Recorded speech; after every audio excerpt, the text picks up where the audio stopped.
Good afternoon. Pleasure to be with you. Let me introduce the people who are joining me today from my far right. Gareth Rhodes to my immediate right, Melissa DeRosa to my left, Robert Mahica. I think you know who they are by now. If not, you can Google them, Google. My name is Andrew Cuomo. Today is day 193. The facts today are 463 hospitalizations. That's up about 18 from yesterday. 121 ICU patients. We have 59 intubations. We lost 3 New Yorkers yesterday, and they were in our thoughts and prayers. 3-day average is 3. You look across the state, all the numbers are constant. We still are watching Western New York. Western New York is at 1.5%. That's not good. But we have been taking a lot of actions in Western New York, and I think people got the message. And we still have a caution flag, but the number's not increasing, and that's good news. Across the city, the numbers are all good in the outer boroughs. Infection rate 0.9 yesterday. That means we're under 1% for 33 straight days, which is great news and a credit to New Yorkers and what they're doing. And by the way, that is with more testing than any other state. If you want to see something interesting, go look at how many tests different states are taking. Remember, the president said, I told my people not to test as much, because if you don't test as much, you won't see that there are more cases. Some of these states are testing at very, very low levels. If you don't do many tests, you won't find many cases. And the number of cases will drop. Yeah, but that is false comfort. If you want to see a reduction in the number of people with cancer, take fewer cancer screenings. Yeah, you can then say, look, we have fewer people who are have detected cases of cancer. Yes, but that's only because you're not looking. And that's what's happening across this country. It's a scandal, frankly, because it allows more people to get sick and more people to die. But that's what's happening. Exactly what the president said. If you listen to him, he will tell you the scandal that he is about to perpetrate. And states are testing less. Just look at the number of tests. New York, it's the opposite. We're testing more than anyone else. So when we say this is how many cases we have, that's accurate, because we're testing more than anyone else. The SLA and the New York State Police have a special task force that is working on compliance on bars. They observed 969. They did 5 establishments. Compliance on bars is way up, 99.2%. Compliance on bars has increased dramatically from when we started. Why? Because if you know someone is going to check, if you know there's monitoring, people tend to increase compliance. For a bar or a restaurant, if you lose your liquor license, that is very serious business. So they're making a calculated decision. The bad actors who were violating the rules now know they could very well lose their license. What has happened? Compliance has gone up. That's good news. Rules are only as good as their compliance. I can sit here all day and promulgate rules. Wear a mask, stay home, 6 feet. The rule is only as good as the compliance. And the compliance is only as good as the enforcement. Bars, You must do X. Well, bars want to do business. I understand the economic pressure. The compliance at the bars is only as good as the enforcement, and the enforcement was lax. The state put together the task force. There's now real compliance. They've heard about it every day. They've heard about the enforcement. They've heard about the number of enforcement actions. They knew that the chance was very high that somebody may check. What happened? Compliance went up. That's good news. We want to thank New Yorkers for the increase in compliance, and because the compliance has gotten better, we can now take the next step. That takes us to restaurants. Opening restaurants, I understand the economic benefit, and I understand the economic pressure that they've been under. A restaurant is not just the restaurant owner. A restaurant is the kitchen staff, the wait staff. There's a whole industry around restaurants.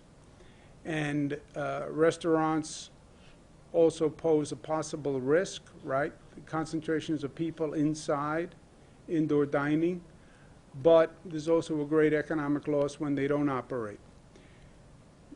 We had a caution flag with restaurants and indoor dining for two reasons. Number one, we are doing indoor dining at 50% across the rest of the state. We have seen clusters outbreak from restaurants. So that was a reason for caution. Second, we knew that compliance was lacking in New York City.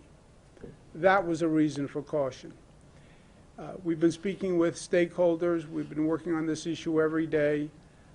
And we're now announcing today that we can go to 25% of indoor dining with certain restrictions that will be enacted on September 30th. Indoor dining, the rules will be temperature checks for anyone who comes in at the door. One member of each party has to leave information, phone number, email, so that there's contact tracing information if there is an outbreak. One person from every party. No bar service. The bars will only be for service bars, for wait staff. They can make drinks, they can transfer them over the bar, but nobody will be sitting at the bar. Masks must be worn at all time, except when you're sitting at the table. All tables must be 6 feet apart. Restaurants will close at midnight. Strict adherence to the state guidance that has been promulgated. Restaurants will have the air filtration requirement, the enhanced air filtration requirement that is specified in the state guidance. There'll be limited air recirculation. We want air from the outside to provide additional ventilation. Outdoor dining can continue along with 25% of indoor dining. How do you do compliance? State will expand the SLA, State Police Task Force. New York City will provide ultimately 400 code enforcement inspectors to work with that task force. The number of places that are going to have to be checked for compliance are about 10,000. So even with the state expanding the task force and the city adding 400 code compliance inspectors to that task force, 10,000 is still a very large universe. So I have a new idea. New ideas. The new idea to assist with compliance is this. New Yorkers themselves will help with compliance. New Yorkers will keep New Yorkers safe. The New York community of New Yorkers, is the best compliance unit. New Yorkers have shown all through this that they have forged community, right? What does community mean? Community means I look out for you and you look out for me. Community means I understand our connection. I understand our interdependence.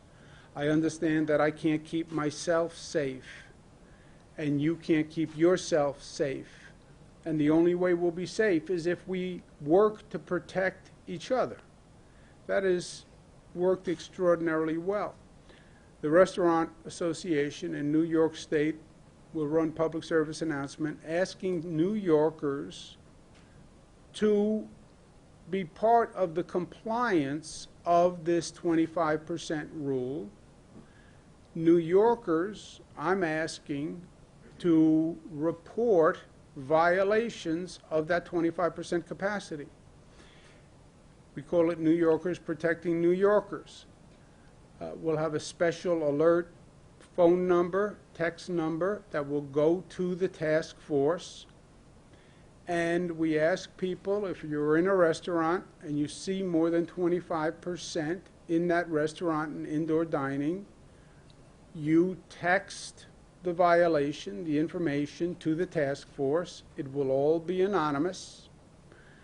The restaurant will not know that you are the one who provided information, but it will help that task force, because then the task force can send an inspector to that specific restaurant. And again, you have a universe of about 10,000 beyond the bars that we're already monitoring, and we're asking New Yorkers to be part of the solution.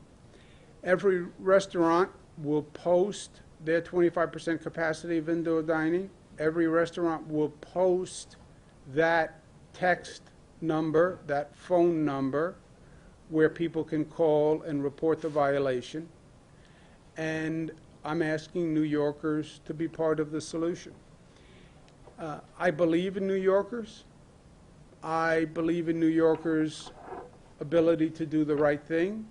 That is not blind faith. That is a result of the experience we've had going through COVID. New Yorkers got the information. We did the briefings every day. New Yorkers, I think, are more informed about COVID than anyone in the country.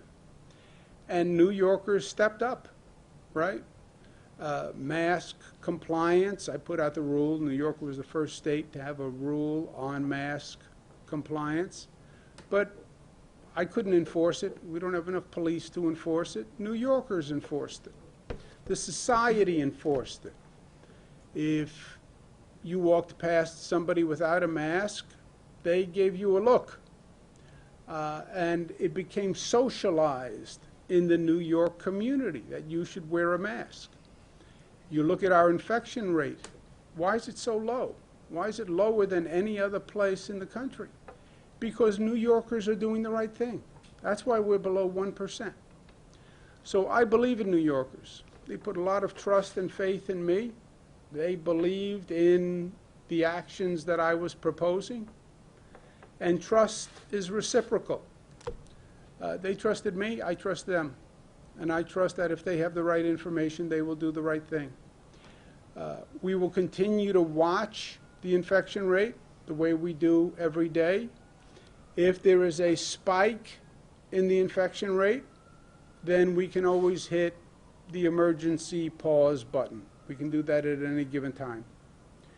If you see an increase in the infection rate, the first thing we do is to look for a definable cause, something that generated a cluster. That actually is good news when you can find something that generated a cluster, because then you can go stop that source. If you can't find the origin of the increase, and it's just community spread across the board, then you hit the pause button. We can hit the pause button on restaurants, indoor dining. We can hit the pause button on any of these activities that we're allowing. So we always have that as a backdrop. It gives us comfort, and especially since the information we're receiving is timely, and it's based on a lot of tests, and we can identify it all across the state. That's the good news about having the amount of data that we have. So if the infection rate goes up, bang, hit the pause button. At the same time, if the infection rate doesn't go up, and these restaurants have gone through very tough economic circumstances, we can always reassess the guidelines and go from 25% to 50% would be the next increase. And we can do that at any time, but we've set November 1 as a deadline to determine whether or not we can go from 25 to 50. Again, we could do it at any time before November 1, but we have November 1 as a benchmark where we could go to 50%. On the issue of child care, people are coming back to work. It's after Labor Day. We want people to come back to work. We want people to come back to their jobs in Manhattan. To get people to come back to work, they need child care. The state is going to release $88 million today in additional child care funding so we can provide that child care so people can come to work. Post-Labor Day is normally a time when people start to come back to work. As a lifelong New Yorker, I can tell you, you can always tell post-Labor Day because the traffic increases. That's normal. We're seeing the traffic increase dramatically in the downstate area. The commute from Long Island, Westchester, into New York City. I experienced it firsthand myself. Vehicle traffic is heavy, and it is disproportionately heavy. Public transportation is still very light. What's happening? People are starting to come back to work, but they're commuting by their cars. Why? Because they're nervous about public transportation. This has happened, by the way, everywhere across the globe. When urban areas have reopened, people have tended to commute by car rather than using public transportation because they're nervous about public transportation. Public transportation is safe. These cars, commuter cars, subway cars, buses, are disinfected every day. They have never been cleaner. Silver lining to this entire debacle of COVID. We're cleaning our public transportation system more than we ever have in history. Ridership is relatively low compared to what it was. Public transportation is safe. Leave the car at home, take public transportation. Try it. I think you are going to be favorably impressed with what you see. But we're not going to get back to normal if the new normal is everybody is driving their car into Manhattan. The traffic backup will be horrendous. It's bad for the environment. It's expensive. Try public transportation. I've been on it. I know the condition of it. I think you will be pleasantly surprised.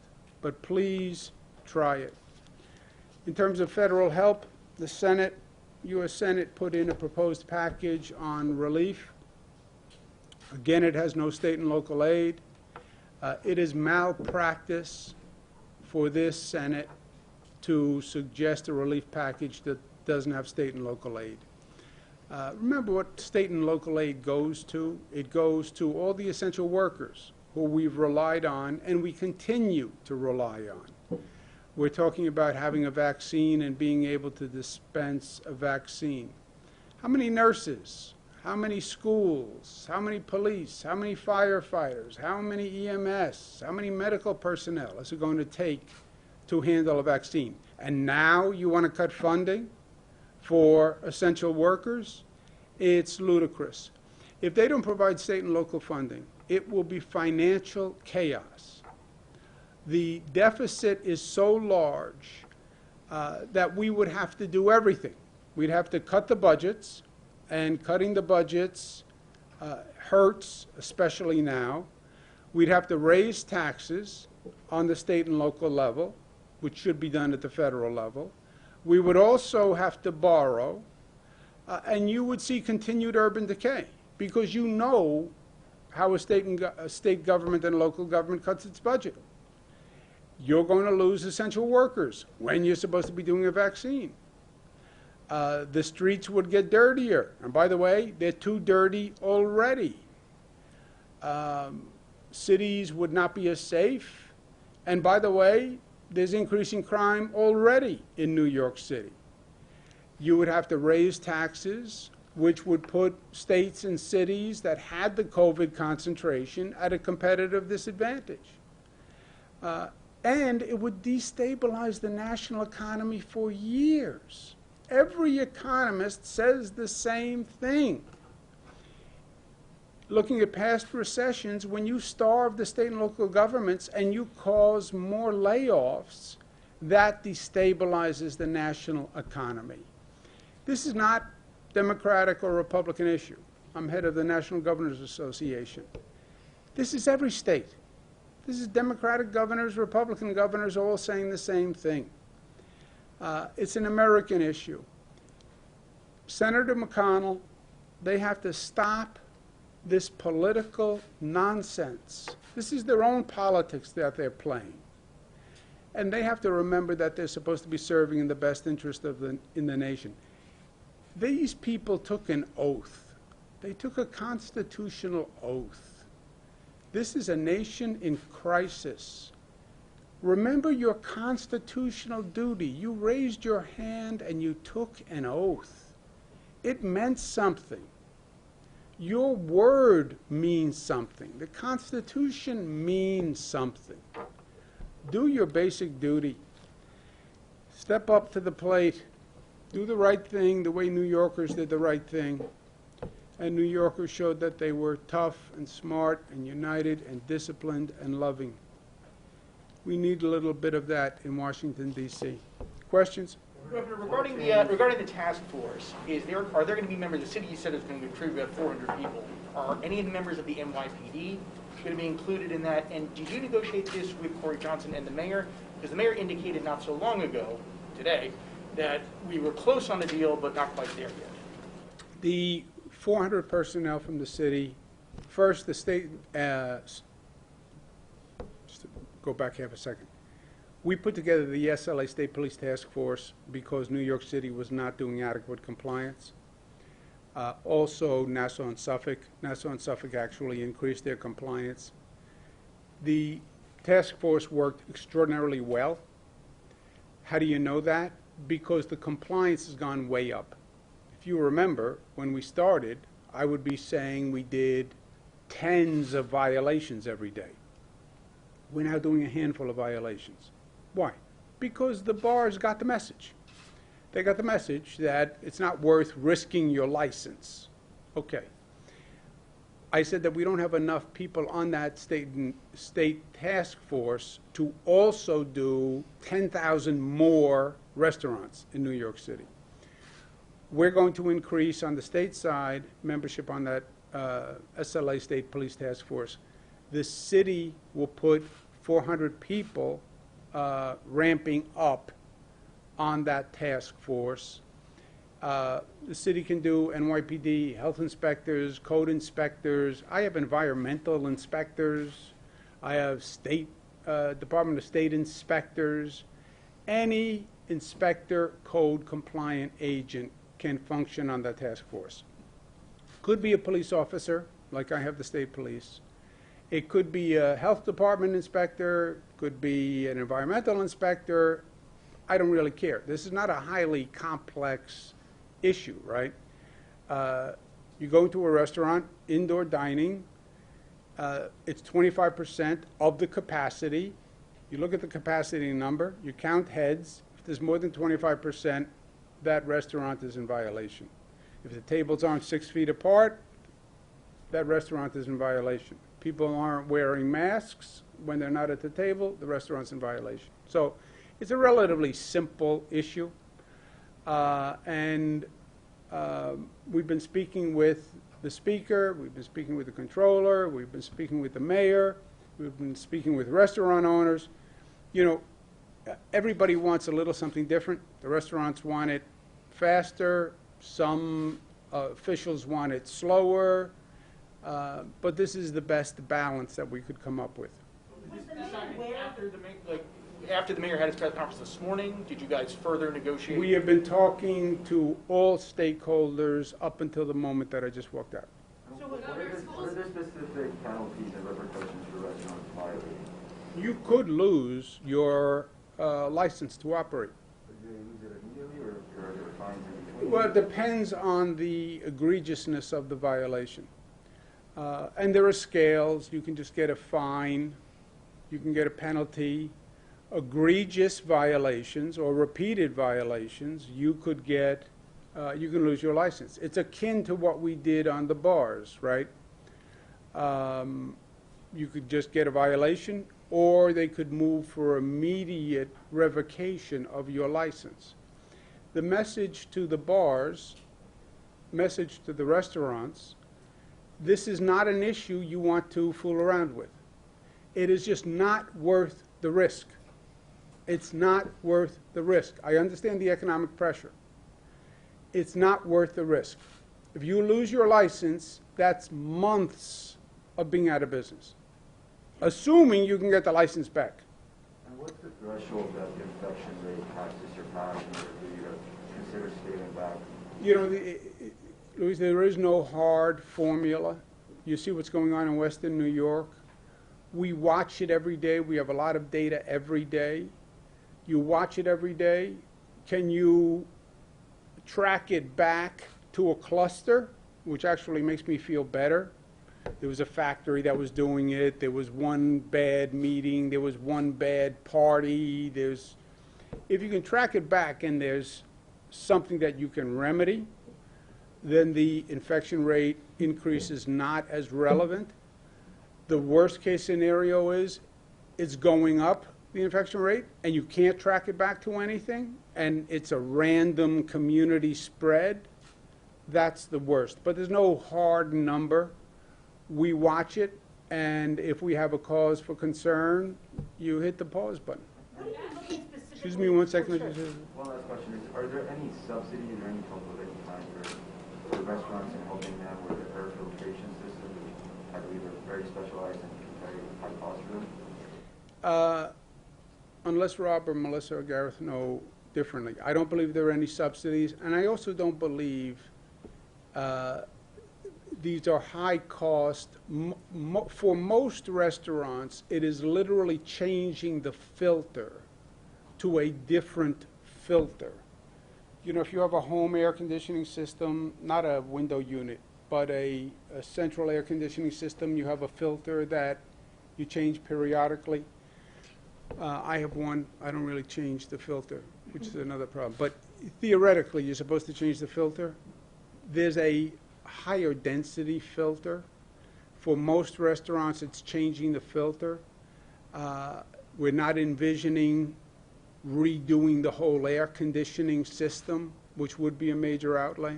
But Rob, do you have any comment on that? No, that's right. The requirements are based on what the system can handle, but as the governor mentioned, for most of them, they're easy retrofits.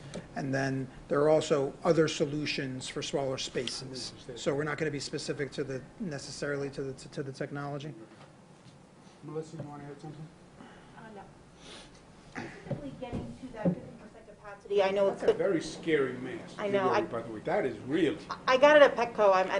I forgot what it looked like when I wore it today. Well, it's like a little intimidating. I don't see it, so I don't really know what it looks like. I know you don't see it, but I'm looking right at it, and it's I'm like sorry. a scary thing. It's like a Halloween mask. Oh, So, it is. my Good. question, Mind if I close my eyes while I Yeah, talk to you about that's it? the getting to that 50% capacity, I know it could come before November 1st. So what specifically, if there are specific thresholds and numbers that you will use to increase that capacity for restaurants? You have a number of things going on at the same time now. Fall is coming. Flu goes up. Hopefully not too high. It's the same type of symptoms for the flu. People are coming back to work. You see the increased traffic, etc. You're opening schools. That's a whole complexity in and of itself. And we go to 25%. So you have a number of factors that are happening. And we'll watch the infection rate. Again, and when you increase activity, you expect the infection rate to increase somewhat. And we expect the infection rate to increase somewhat because of that increased activity. More people at work, more schools, more restaurants, more people on the street. We don't have a hard number where we would hit the pause button, and we don't have a hard number where we would say we're ready to go to 50%.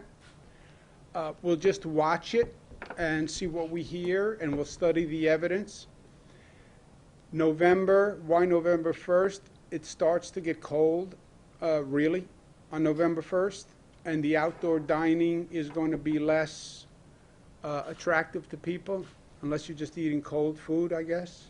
Wouldn't make as much of a difference. But if you get a hot dish and it's outside and it's cold, so we'll just watch it, and I'll inform everyone of everything I know every day. So it's a collective decision.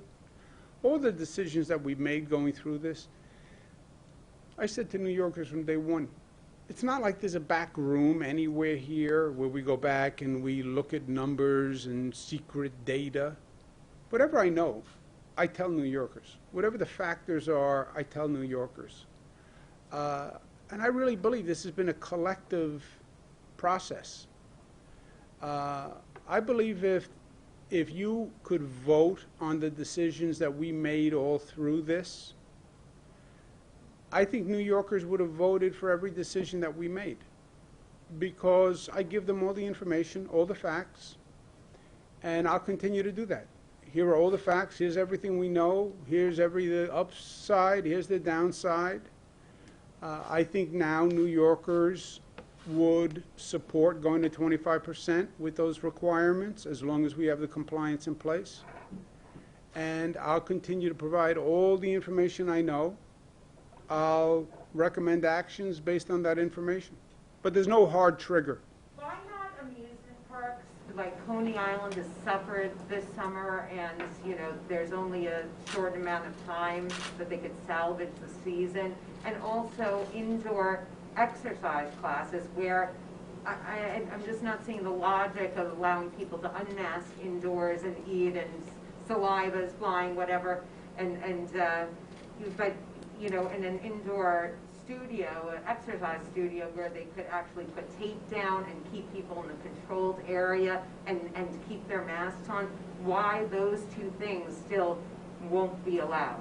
Yeah, I'll ask Robin and Melissa if they want to comment. Look, this is all a balance, right? None of this is written in the Bible. You can't go to the Old Testament or the New Testament, and it's a balance of the risk of the activity.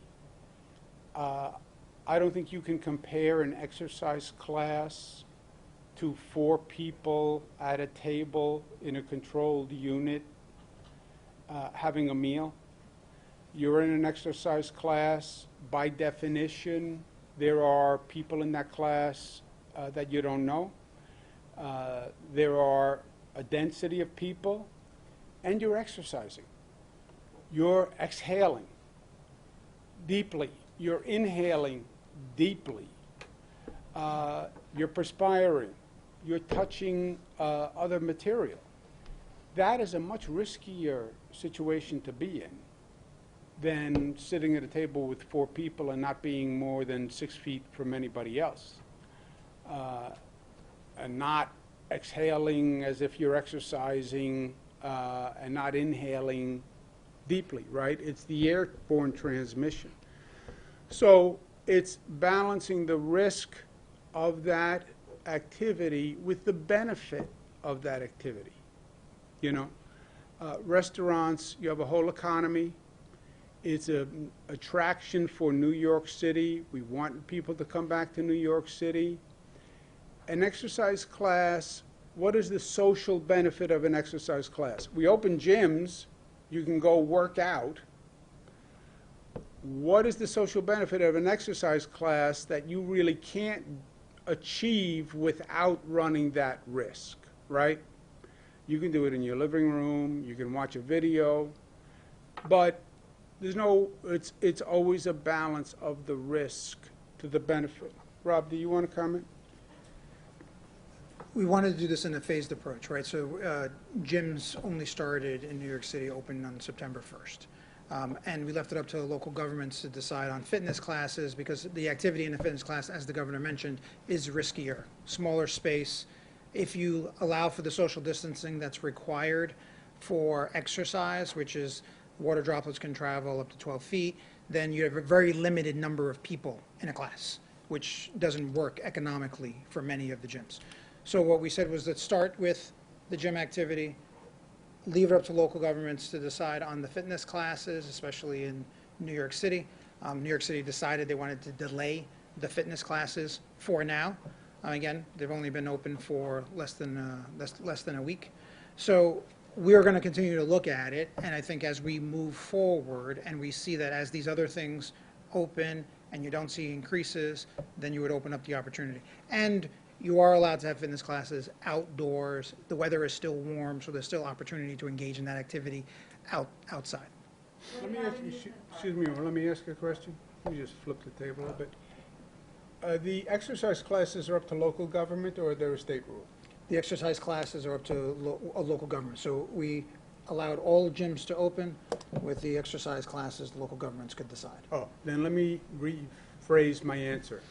We don't make any decisions on exercise classes. The other thing, amusement parks, though, that's You want to talk about outdoors. amusement parks? That's outdoor, that things can be sanitized, people can be spaced in line, and It's the large space. It's impossible. It's difficult to have enforcement in the amusement park space. So a lot of that is large gatherings. You can't in restaurants. You have we're seating people with their party, right? In the amusement space, it was much more difficult to figure out how to control preventing crowds from forming, preventing queues from forming, preventing people from gathering. There's eating activity, there's drinking activity. So, and they wanted a longer window of when they could be open. They couldn't just open for 2 weeks. You need an extended period of time. We're not allowing for any large gatherings, which is essentially what you require for the amusement parks. So, one other question, it looked like on Tuesday, the infection rate in Long Island was 1.8. Isn't that's even higher than it is in Western New York? What do you attribute that to? You can have blips in the numbers. When you get to the weekend numbers or a holiday number, I say take them with a grain of salt, because the sample can be a little different. Different people are out on the weekends, different people are out on a Sunday, a holiday, and you do get little blips. My gauge, question before, what number? 1% is very low, okay? It's almost artificially low. The experts don't understand how we have it so low. So 1% is very low. You start to increase activity, could you go to 1.3, 1.4, 1.5, 1.6? Yeah. Could you go to 1.7, 1.8? Yeah. 2%, I start to get nervous. 3%, I start to have heart palpitations, right? So there's a gauge, but you will see, you increase activity, I would not be surprised at all to see it go over 1. 2, bells start to go off at 2. 3, the alarm bell goes off, right? It's like the conversation we were having about Western New York. And again, not on any specific day, because you have to allow for the bouncing. But if you have 3, 4, 5, 6, 7 days, and you see that number staying up, then yeah, then you have to worry. Did you have a point? Yeah, specifically on Long Island on that particular day, what we saw was that there were some of the students that go to SUNY Oneonta and some of the upstate schools who live in Long Island who were actually reporting their home address, and so it was showing up in the Long Island numbers, which is something we've since rectified. Yeah, but see, that's good news, actually, right? 1.8, trace back the whole contact tracing. What happened to get it to 1.8? That's an answer. And that's actually reassuring. It's not like it was just random community spread. Kids were giving their address in Nassau. But how can those numbers not go up when so many things are happening at the same time? You're telling people to take public transportation because more people are going to work, be inside restaurants. in-person classes, how can those numbers not surpass 2% when all of those things are happening all at the same time? Yeah, it's a good question. And again, nobody's been here before. We believed and we were told when we start to reopen the economy, the infection rate is going to go up and it will be above 1 and it could get to 2. That's what the experts said. And that's what I said to New Yorkers. It never happened. We're still at about 1%, a little below. How? How did you reopen the whole economy and it didn't go up? You increased activity, and by the way, the infection rate went down. It's inexplicable for the experts. Their only answer is the compliance was extraordinary. And by the way, the compliance is extraordinary. You look at the number of people with masks. You know, we were so well informed that New Yorkers really acted better than anyone could have expected. So we did all the reopening and the infection rate went down. Inexplicable, except extraordinary compliance. And that's why I keep saying I'm so proud of New Yorkers. They got the information, they listened to all my boring briefings, they heard my bad jokes, they got the information, and they actually did the right thing. Now, going forward from here, okay, you're about 1. You start to get on public transportation, you start to go back to work, you start to put people in restaurants. Will that number go up? Yes. We would expect it to go up within a manageable level. And that's the calibration to all of this, right? You want to keep the infection rate down, keep everybody home, close everything. Okay, but we can't function. We have to work. The economy is suffering. All right, so increase the economy as much as you can, as long as you have a manageable infection rate. What's not manageable?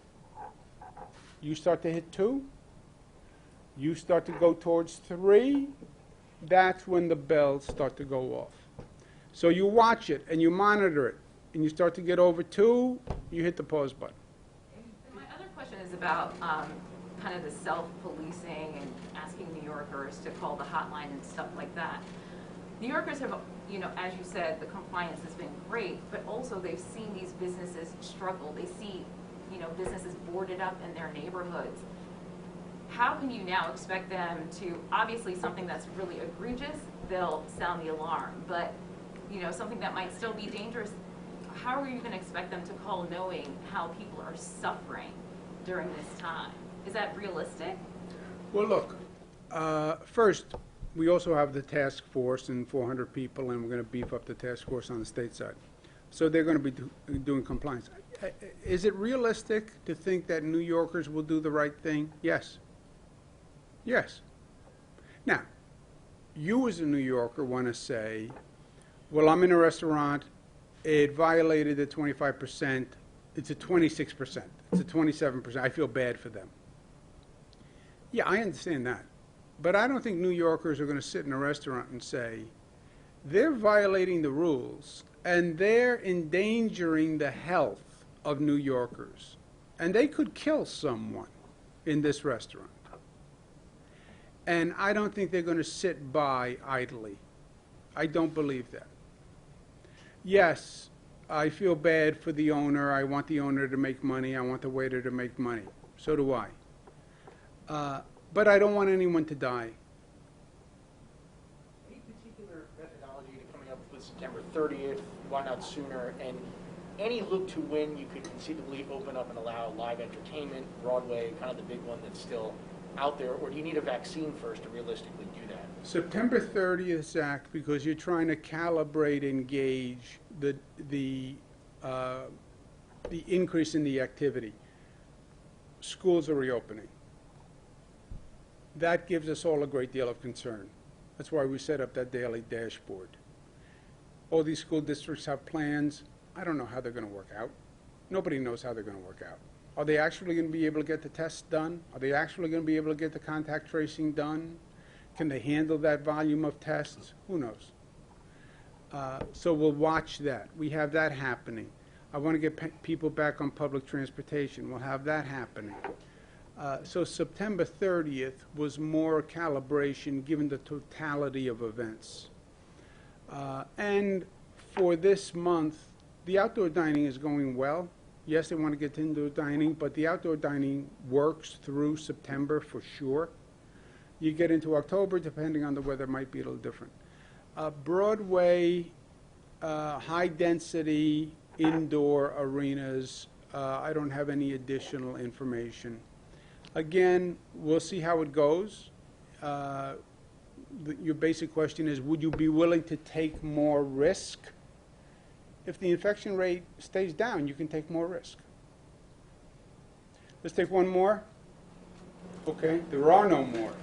That's the first time there are no more questions. Will you come with a different, can I give you, I am going to bring you a mask next I have time. others. I'll Okay, thank you. Good to see you.